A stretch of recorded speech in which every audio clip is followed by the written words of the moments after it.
Hey everyone, and welcome to episode 145 of the Custom Apparel Startups podcast. My name is Mark Stevenson. And this is Mark Vila, and today we're going to talk about paying attention to what's happening now. Right. And For example, Mark Vila is podcasting from outdoors today. I am. So that's happening now. That is happening right now. And the weather's pretty nice out here. You know, we're in Florida and it's in November. So I'm wearing shorts and a t-shirt. And my dog's out here. Yeah. So if there's a dog bark, maybe we'll pause the episode. Maybe it'll be okay. Okay. And like always, I am, no matter where I am, I'm always wearing a cold SE shirt with roll-up sleeves. Yeah. That is the only thing I ever wear 24/7. So it's true. I actually saw you on a Saturday wearing this at Home Depot. I don't understand. There you go. That's okay. So I'm glad we're talking about this episode. And by the way, so I don't know when you're going to be listening to this episode, right? This is not topical of now. So this does not mean we're talking about anything to do with 2020 in general or elections or anything like that. What we're talking about now is we're talking about the now of your business. Yeah.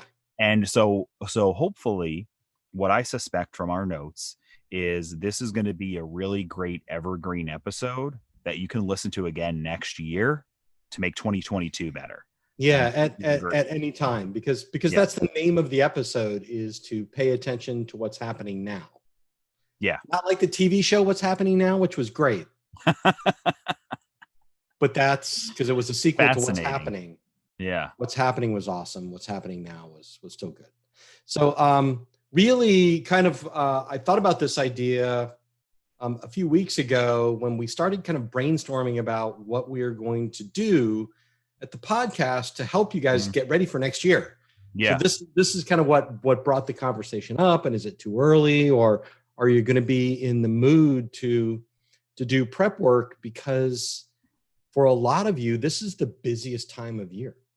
Yeah, the fourth quarter is generally busy for custom apparel and customization business in general. And it's obvious there are all types of things going on. There's corporate gifts, there may be parties, there's presents that people are giving to each other that are customized. There is just a million things typically in the gift giving world. Yep. That people are giving things, and people are having parties, people are having events, they're rewarding employees, employee rewards, awards. So there's plenty of things going on now, and it's usually busy for you. So hopefully in that little list that I've given you, if you're not doing any of those, you're thinking about them. But yeah, that's right. And if this is not your busiest time of year, then maybe you should think about some of those markets that Mark just rattled off. Absolutely. Yeah, if you want to, if you embrace this as your vacation time, because you have a summer business, then great. I'm glad you can do that. But if this is a slower time for you, then this is another way to think about what's happening now. So I think that this episode covers a lot of that. But really what this means is, and the way when I read it, in my opinion, Mark might think differently because he wrote the notes on this, which were great. But what I said to him when I first read these notes were, this is, to me, almost creates a vision of if you were to start your business over, knowing what you know now, like if you were just brand new, fresh start, or if you go back in time and told your past self what to do, after listening to this episode, you would have something to say to that person. You would have something to say to your past self as far as what's good, what's bad, who you should talk to, things like that. And that lets you create a vision for what you want the future of your business to be, because your past self that you could have talked to is also just yourself right now. You can talk to yourself right now who will eventually be your past self, right? I don't know. But I'll tell you one thing I can figure out. Yeah, okay. When we're talking about this, and we talk about knowing your numbers and examining your business and what's working, what's not constantly. You brought up the Eat the Frog episode that we just finished recently, which was good, and talked about that same kind of stuff. But if you're thinking about this the way that Mark just described, like if you could have that conversation with yourself, I mean, imagine if you were in that first holiday season or that first busy season or the first really dead season, and you had taken notes 3 years ago or 5 years ago on the stuff that we're going to talk about, on like, what do you really enjoy doing? What's the most profitable? Who are your favorite customers? Because right now what might be happening is you are cussing because you left custom Christmas stockings on your website again, and you're overflowing with orders and you really don't like to do them. They take a long time. No one's happy with them. It's bad. Or maybe you just got another big annual order from a customer that you don't make any money off of. So if you would have just been taking notes, if you would have been doing this last year, what we're going to describe, then this would have been a better year.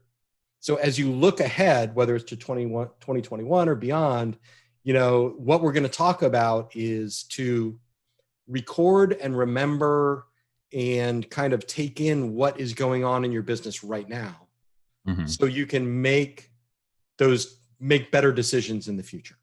Yeah, I think it's really I consider this to be a little bit of a self-check and then motivational type of a process, because like you said, there are potential products you don't like doing, and this is a theme that we've discussed a lot. And the reason why this comes up a lot is because we see this all the time with people, with our customers, with people that we talk to online. All the time they have so many things that are wrong with their business that they don't change, or they wish they would have changed. Yeah. So you mentioned about a couple examples of having products and things like that you don't like, or customers. So I think we could probably break this down. You broke it down into a few questions or a few categories, and I think we could just go through these and talk about them. Yeah. And what I would say is you could do it you can pause this episode and do it while we're doing it if you want to, or just make a list, but you should start writing some things down and answering some of these questions yourself. Because although we're talking about this episode right now, because it's a great time to do it, being November, right? You might be busy, so you got a couple months till next year starts, if we're talking about listening to it, right away. And starting to make some notes on this stuff now in January will help you to make a good decision when you want to do something next year. And I just want to point out before we get to number one here that if you are particularly busy right now, this is exactly when we want you to start this process. And it's because, next month or the month after you start counting your money and it was good, or you're just relieved not to be working 16 hours a day, you're going to be happy that it's over and maybe not identify all the pain points as when you went through it. Mm-hmm. It's kind of like, like what they say about when a woman has a baby, they immediately forget really how terrible it was. So they'll do it again. Because they were very happy in the end. So because they're so happy and satisfied. So what we want to do is we want you to like make notes during the birth. Okay. So yeah. So like keep track of what you're feeling right now. We're going to start with and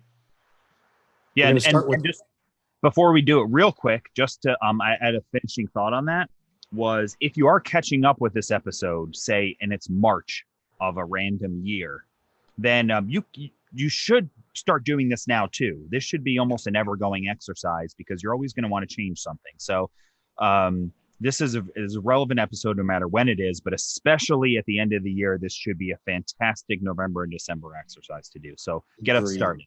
So the first thing to do is break out a notepad and write down this question, and make sure that you come up with at least 3 answers. And that is, what's wasting your time right now? So we talked about it already.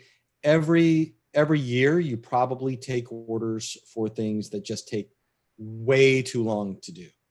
And if you look at just the order itself, it may look like it's profitable because you're doing these shirts, and you're making $15 an item, but still it takes you 20 hours to do a 10-shirt order. That's something that may be profitable, but it just takes way too long. And that's going to slow the rest of your business down. So what's wasting your time as far as products go? And the way you know how to figure that out is you're going to look at how much you're charging for everything and kind of how long it feels like it takes. There's some stuff that is actually a little bit more involved, but it just seems to go really quickly. Like for me, it's writing an article. It may take me 90 minutes or 2 hours or something like that, but when I'm done, it really doesn't feel like it took any time at all because I kind of enjoy it. It's a great exercise for me. So that has an impact too on what's wasting your time and not. Yeah, and then there's the actual data of how long things actually do take for your business, even though you might like doing it, and then that's a decision point that you'll make. So if you do say, you mentioned custom like Christmas stockings before, and these things can go either way. I'm not saying we're not picking on those one way or another, right? So Christmas stockings might be something that you do very quickly and very profitably. It might be something that takes a really long time to do, and it appears to be profitable, but when you factor in your hourly rate, it's not. And right. Christmas stockings might be something that are not profitable, take a long time, and are a waste of your time. You know, this, and you can replace that with any item. And it really depends on what equipment you have, how good you are at doing things. There's a million different factors. So it's so dependent on you. There's not one product out there that is going to be one way or another. But you need to have some data on your orders too, which means you physically are noting down how long it took you to do something. So you have an order for 20 custom Christmas stockings for a business. You note your start time, you note your finish time. If you did other things during that, like maybe your embroidery machine was running, so you were doing invoicing. Okay, you need to pull some of that time out, right? Because you were doing other tasks. So it's not just that the order took 10 hours. Well, it ran for 10 hours, but you were doing other things like that. Right. You need to just go through this and get data is the whole point. So get data on all of it. And then in the end, you'll know, you'll realize how profitable it was per hour and for the entire order. Right. And then I think it's true to combine it with if you liked doing it or not. Agreed. It goes to know your numbers, but there's kind of a quality of life measurement that you kick in there. Mm-hmm. Right? Because you might be willing, if you enjoy it, you might be willing to accept a little bit less profit. Yeah. You know, and that's kind of why the contemporaneous notes, you know, so if you're in the middle of a job right now while you're listening to the podcast, you know, is it a good job? Are you enjoying that job? What's your profitability on it? How long is it taking you to do? What are the issues that have arisen from it? You know, what I'd like you to do is just like on that piece of paper is pick 3 things. You know, maybe it's 3 jobs or 3 products, 3 technologies, like, you know, maybe it's just embroidery in general, or if it's just t-shirt transfers in general, or DTG or screen printing, whatever it is. And the question is on purpose. What's wasting your time? Mm-hmm. Yes. Because if you can identify more things that are wasting your time, it's going to be better next year, right? Yeah. Yeah, it's great. And I like how so wasting your time can be financial, wasting your time because you're doing things that are not making you as much money as you could. Yep. If the goal is more money. The wasting your time could also be, as you mentioned, quality of life. You're doing things that are making you unhappy, right? And so you balance profitability and not, right? And I actually had a conversation with someone the other day, which reminded me of this. We said, something about like the people who work on oil rigs can make like ridiculous money, like $250,000 a week, you know, for some of these jobs. And it's like, well, God, that sounds nice. $250,000 a year is a good amount of money for most people out there. Oh, wait a minute. I'm turning like a 300-pound wrench while something's on fire next to me. And I'm in the middle of the ocean and I won't see any of my friends or family for 6 months, you know? Maybe not. I don't want to do that. Yeah. You know, and that's an extreme example. But it's true. I mean, I was thinking like, you know, maybe you don't want to do holiday runners, but I get like oil rig. Yeah. And it's an extreme example, but I think if you think about it in that extreme, then you begin to understand why you didn't want to do that. I don't want to do that. That Yeah. sounds terrible to me. But also when you start shrinking that down, if um if doing, say, just the stockings as an example, if it's something you really don't like because it's hard for you, just can't quite get there and it makes you unhappy, even though you might make some money, is there something else you can do that can make you money that won't make you dread all those work days? So there's a Yeah. quality of life and there's a quality of profitability and what's Yep. wasting your time.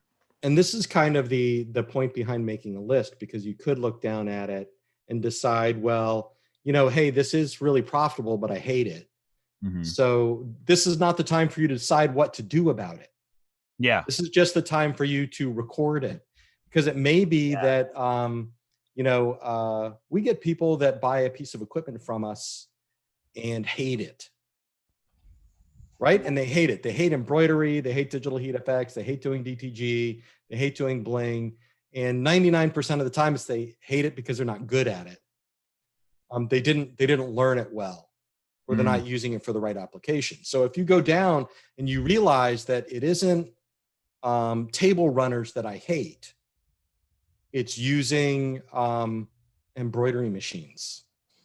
Then eventually you'll use that information to make a choice to either outsource the item, outsource the product, or you'll say, the reason that I hate this is because I just really suck at it. And if I got better, I bet I'd like it more. So maybe the result will be farming it out. Maybe it'll be not doing that product at all, or maybe it'll be just getting better at it and making, bringing up your skill level. But either way, it starts with just writing down what you think is wasting your time. Yeah, yeah, and I just like recording and writing things down for a couple reasons. I'm shaking now because it's windy. You can see my hair going crazy. I don't know what's happening, so forgive. But I like the idea of writing things down for two reasons. I don't do it enough, Yeah. and almost nobody does it enough. But recording things makes a real big difference on everything, and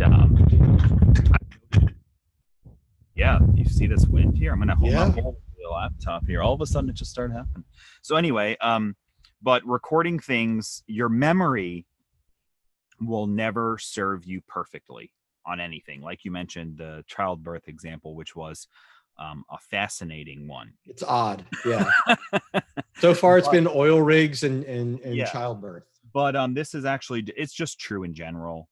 You consider, how was a party? It was great, but you actually weren't happy most of the time. It was just you were really happy the last 20 minutes when it was when your best friend came by and then brought the tequila shots. And now all of a sudden the party was great. Or if you had been recording the whole party the whole time, you were like, I shouldn't have gone. I should just ask my friend to go hang out on between the two of us on our own, There you go. So it is important to record things with your business a lot and more often than you probably do. And this can be how much time you're doing, how profitable things are, how do you feel during this, and then giving yourself a good rating of whether it was worth it or not. Yeah, So we I talked like about that. wasting your time. What's the next one we've got here? The next one is kind of, we've touched on all these things already, but what do you love making right now? Okay. Like what gives you joy? I mean, if you are super into holiday decorations and you are pumping out Christmas ornaments with digital heat FX, and if it was Christmas all year, this would be the only thing that you did. Yeah. Right. So I think it's like when you go in the morning, what's the first thing that you're jumping at to get into?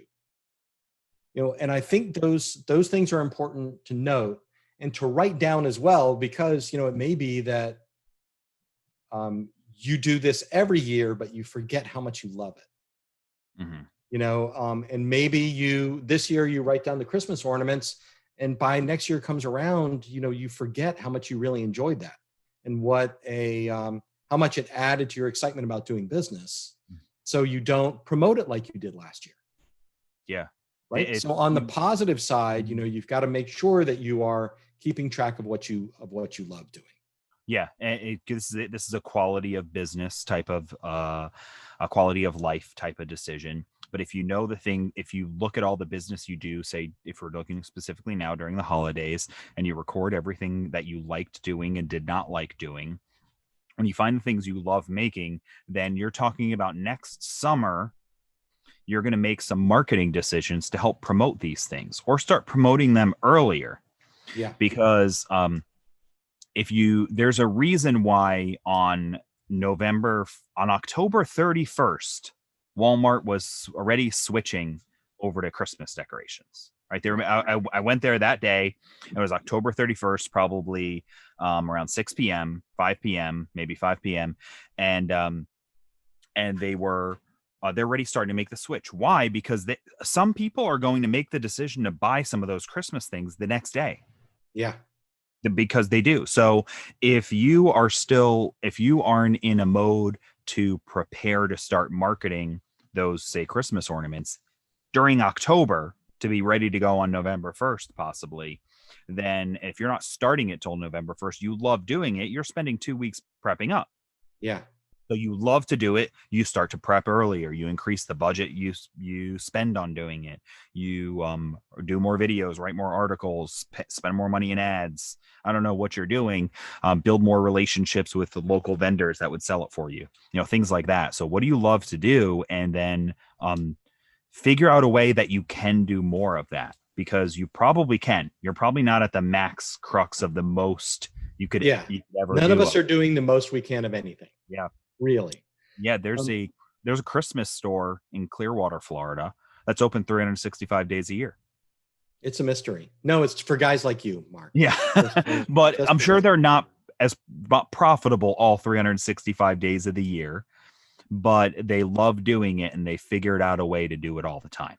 There you go, which is great. So the point of this is to do the exercise of recording what you love making right now.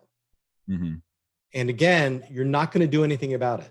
None of this is particularly helpful for the next couple of months, except in planning what's going to happen next year or eventually. Yeah, I love it. Don't do it. Yeah, don't do anything about it now necessarily. The goal is not, I got to switch all my marketing because I love doing this. No, just keep the course. Don't go crazy.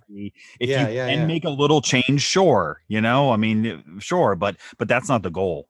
Yeah, right. The point is we're normally we're giving you these exercises that we, that are long and we want you to do and make fundamental changes and, things like that. Right now, we're just telling you to write this stuff down. Yeah. Don't feel like you need to take any action. You'll do that later. Yeah, it's okay. It's okay to not want to change something right away. So, now I had it reversed in the notes, but unless I got lost somewhere. We didn't talk about customers yet, right? No, and okay. That's definitely a thing. You want to start that? Yeah, let's jump into that. So tell me about it. So the next question that I want you to answer on paper and not show anybody is what customers are just not worth it. I mean, everyone has, if you have sold anything ever, or if you've been in business ever, you've got customers that are problems. Yeah. That they're just not worth it. And they're not worth it. Maybe it's financially, maybe it's just personally, or maybe it's professionally, or it involves your reputation or something else, but it's really easy to tell who your best and worst customers are. Yeah. As I talk about this, probably 2 or 3 names popped up already. Yeah, I got one. Yeah, there you go. Oh, wait, not me? I mean, none of you out there listening are going to qualify there. But you know what I mean? So, if you look around at the orders that you're doing, and there's this one order that you get every year and it's big, but they always complain. You're dreading the phone call. You really just wish they would order from somebody else, but you don't want to turn down the money. You need to make a list of which of your customers really aren't worth doing business with in some way. Yeah. So how do you know, right? You emotionally, if you see them calling, you make a noise. Yeah. Internally or externally.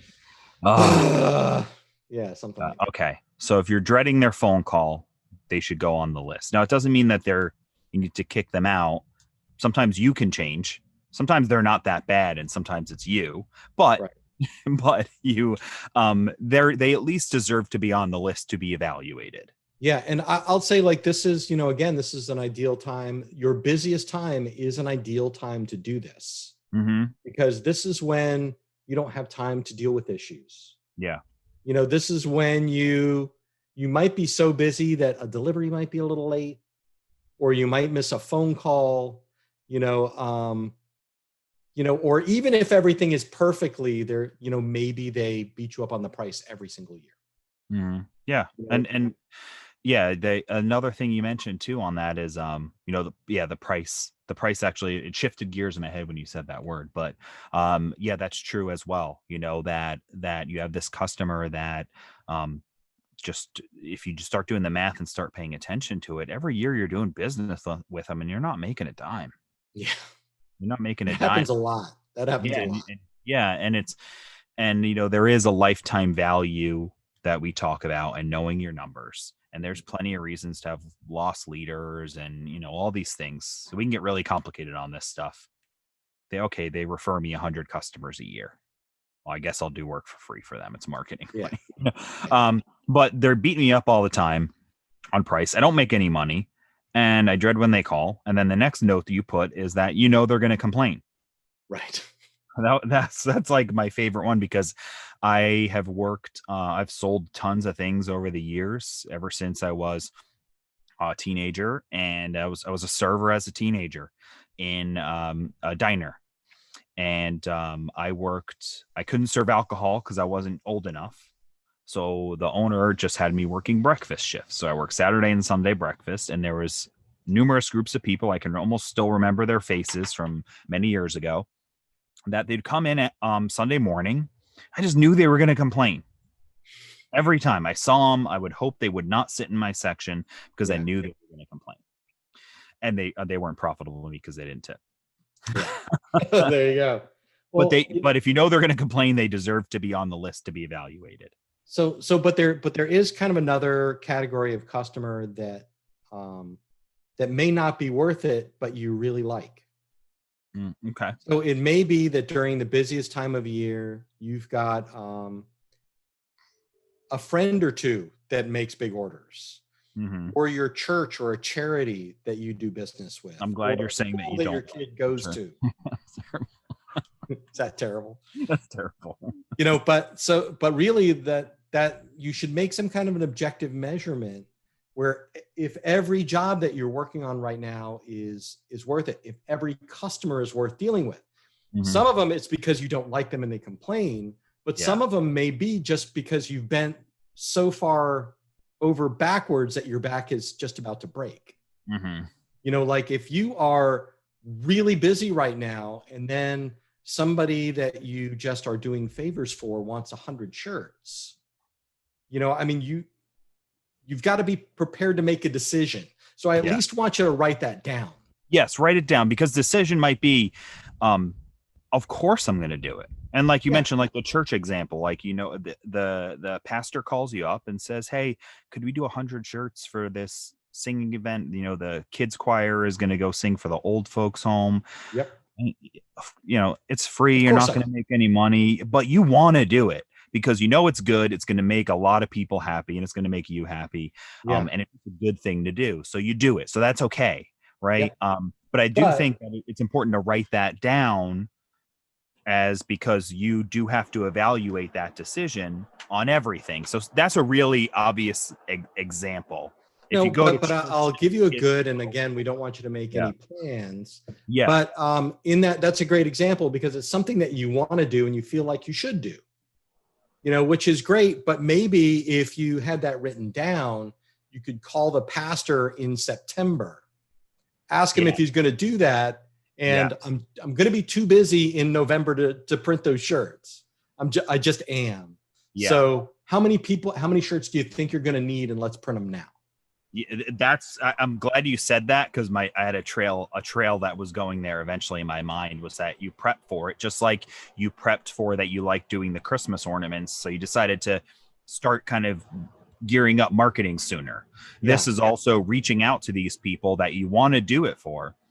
And then what I think comes to as a really hard decision, because you can't let these charitable things let you go out of business, which is hard because you really want to do it. You want to help the kids, right? Yeah. But if it's going to stop you from doing some orders that are really going to help you pay some bills for your business or whatever it might be, then you have to make a choice. And a friend of mine many years ago, he had a t-shirt printing business, and he was doing a lot of stuff for retail stores in the holidays. And this is actually interesting that this came up because I just remembered it. He was doing stuff for holiday stores. So during the Christmas season, he would get a lot of these orders for all the silly holiday shirts you see, just a Christmas tree and a little Yep. slogan. And he was just busy, and he would fulfill a lot of little boutique stores. And a charity asked him if he could make 200 shirts, and he was way behind on orders already, with agreements that he had that was essential to his business, because every year he made like 25% of his money in 6 weeks almost, fulfilling orders, working 16 hours a day. And a charity asked him to do it, and he said no. And they bashed him on social media, which sounds like a terrible thing for a charity to do, right? Yeah. But they bashed him on social media. They were trying to they were emailing some of his customers saying that he wouldn't do it. And he had to go on the defense saying like, listen, they asked me to do something last minute when I couldn't even fulfill stuff for my customers yet. I'm waking up at 6 a.m., going to bed at 2 a.m, sleeping 4 hours a night for a week just to keep up. But it was a decision he had to make. And, he didn't want to say no, but he had to. But he had to.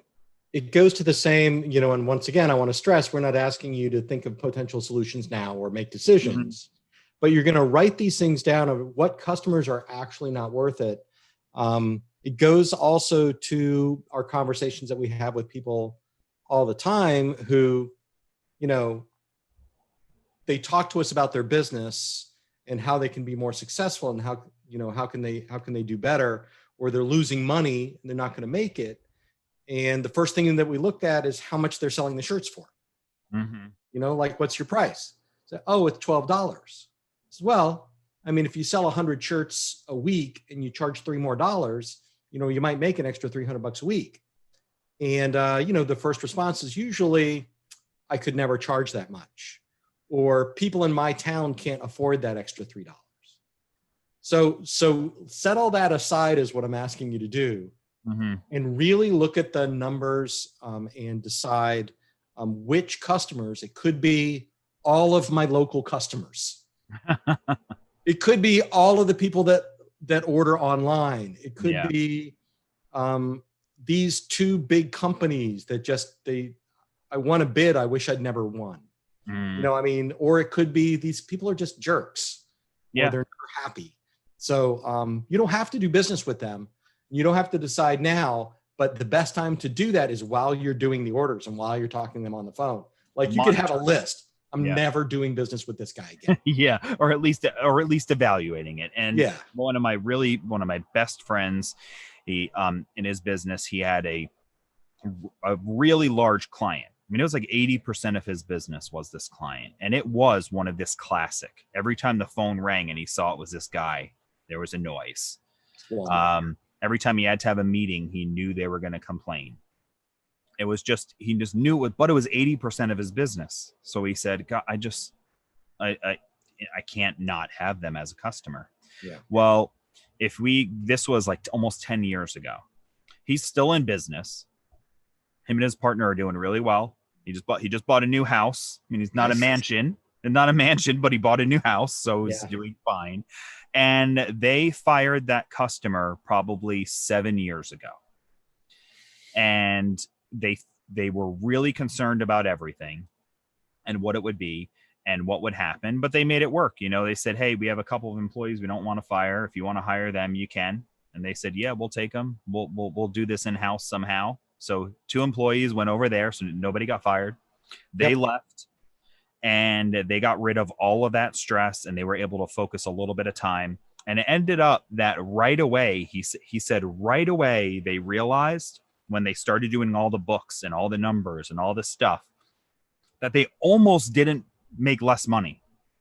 Okay. They almost didn't make less Right. because they transferred out 2 employees. So that was a chunk of it. And he said that he's like, really, when it came down to profitability, he said, between me and my partner and the business as a whole, it was thousands, if not hundreds of dollars a month that they lost in profit Okay. for a reasonable sized business. That's Yeah. like almost nothing. He said we make FedEx mistakes They some cost more. that costs more than Yeah. this.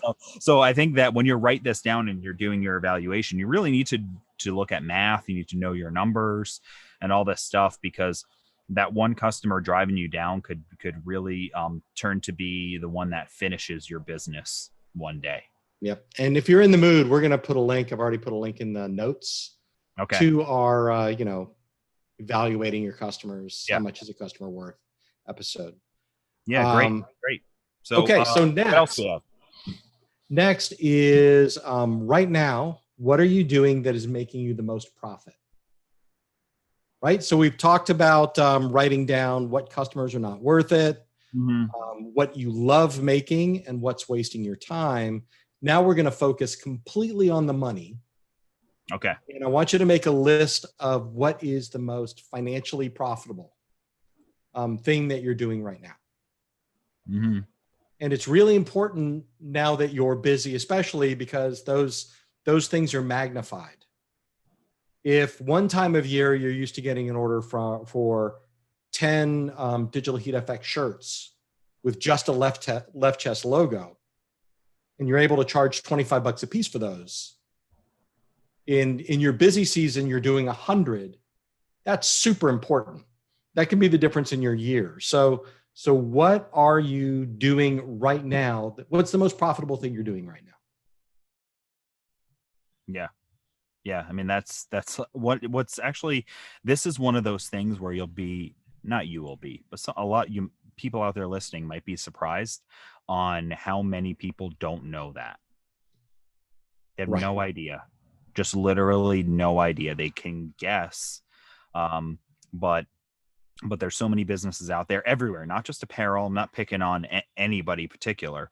It's just, that's kind of one of those things in business where I still love, and I may mentioned it, loving Kitchen Nightmares. Yeah. And I've watched all of them, and I'm actually going back and rewatching them from the beginning again. It's been a few years, but one of the things I noticed there is when they talk about money, like these people have no clue what money they're making, what money they're losing, how much money they spent on things. Yeah. And if these dishes that they're selling are even profitable. And he's like, why do you have these lobster tails? We'll have to buy 100 at a time. Well, you're not selling any of them. Yeah, but they're the expensive, or they're and I got a good deal. Yeah, or they're an expensive item on the menu. People buy them. Well, you sold 5 and you spent $1,000 on them. Yeah. It's not profitable. Here's a profitable dish that you can whip up real quick, this pasta dish. And so it made me think about it, but you've got it. This is really part about, this is knowing your numbers. And to reiterate this again, Mark, you don't have to, this isn't a time to make a decision. It's a time to kind of start writing some things down and paying attention to your orders right now. Yeah. Because there's going to be a time where you can sit down and do your books and you can make a decision on that, and actually do these numbers. Yeah. One example, like let's go through at least a couple of examples, so we can see what we're talking about. Let's say that this time of year in the fall that you are starting to do a lot of custom sweaters. Maybe it's Christmas sweaters. So you're doing applique for Christmas sweaters, and you're selling them for $25 each. And it takes you 90 minutes to do them. Right? Because you have to do the original design, you have to sew it onto the sweater, there's an error rate, and it's a 20-25 minute sew out every time. So let's say it takes you a long time, and while you're charging $25, if you say, okay, I paid $12 total and I'm charging $25, so I'm making 100%, that sounds pretty good. Yeah. But when you look at the other things that you could be doing, like I could have done, I don't know, 20 left chest logos. Yeah. And made $10 a shirt. Yeah. You know what I mean? If you break it down in the by the hour for the job, not for the individual item, and include your time, you might come to different decisions than you've already been making. Yeah, because if you profited $12 in an hour and a half, I mean, why don't you? What's that, like $9 an hour? I don't know, $7 an hour, something Yeah, like that. yeah. And it's not very good, and you're not going to be happy with that in the long run, unless it's your hobby. If you're listening to Yeah. this and this is your hobby, you got some insight, but that was a hobby. That was for fun. Right. We're talking about for business. So when it comes to for business, yeah, I mean, maybe if you're going to do those, these might be $60 sweaters now. Yeah. And then if you say, oh, well, my customers won't pay that, or they can't afford that, or whatever it is, I mean, that's fine, but can you And don't afford do it? it. Yeah. Yeah, Can right. you afford it? Can you afford to make $7 an hour?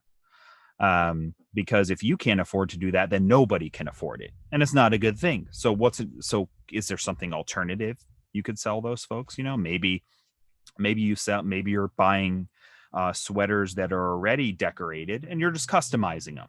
Yep. Now you're just putting a name or a monogram on them or something like that. And now this 90-minute job is now a 15-minute job.